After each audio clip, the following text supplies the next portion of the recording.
Olá, estudantes do oitavo ano! Nesse vídeo vamos falar sobre coesão e coerência. É isso aí. Falando em coesão e coerência, olha só esse texto que está aqui na tela para vocês. Acompanhem lá.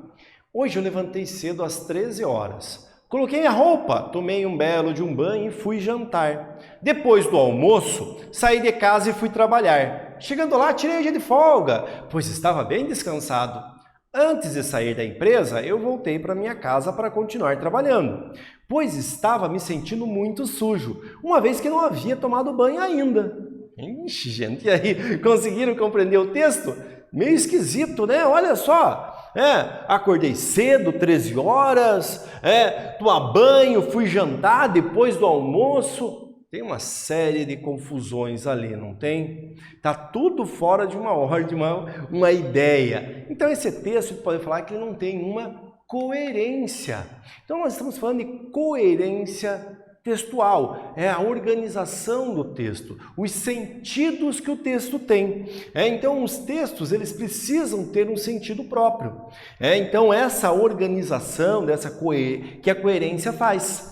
Então você não adianta ter apenas um texto lá com ideias soltas e completas, essas ideias soltas, se elas juntando com as demais não fizerem sentido. A coerência textual é a relação entre partes do texto com o texto todo. Então eu preciso que o texto tenha um sentido global, não apenas uma parte dele. A gente viu no texto anterior que te leu ali a confusão total. Cada trechinho até tinha um sentido, né? Acordei cedo, tem sentido. Tomei banho, tem sentido. Mas no global não tem sentido. Há um problema sério ali, né? Então nós precisamos ter um significado abrangente para discutir em relação à nossa coerência textual. Nós temos, basicamente, alguns tipos de coerência que eu posso trabalhar e pensar em relação a ela.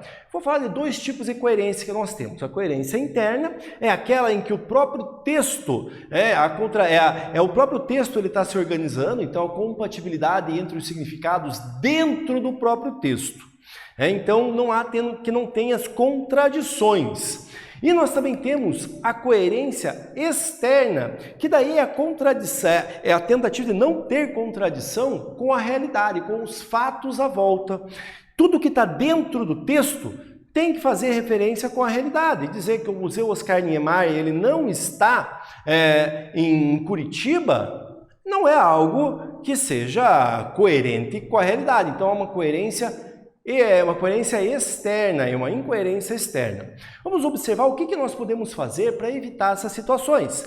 Um texto bom, um texto coerente, sempre é importante que tenha, que você tente escrever de forma clara, simples, objetiva, fazer a estruturação da ideia principal e das secundárias, estabelecer uma linha de raciocínio, cruzar as ideias e harmonia entre os fatos e a realidade, expor informações suficientes, mostrar que domina o assunto apresentado. Em um texto, precisa ter isso. E o que será que não precisa? O que eu tenho que evitar para evitar a incoerência? Observem aqui algumas dicas para você não ter incoerência. Então, evitar o uso desnecessário de palavras, repetições de termos, ideias redundantes, contradições, uso de outros recursos que deixam o discurso pobre, frases prontas, clichês, jargões, estrangeirismos e frases muito longas.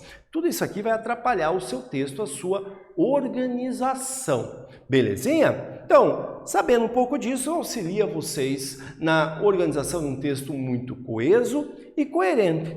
Belezinha? Então, nesse vídeo, nós falamos sobre coesão e coerência. Espero que vocês tenham gostado. Até breve!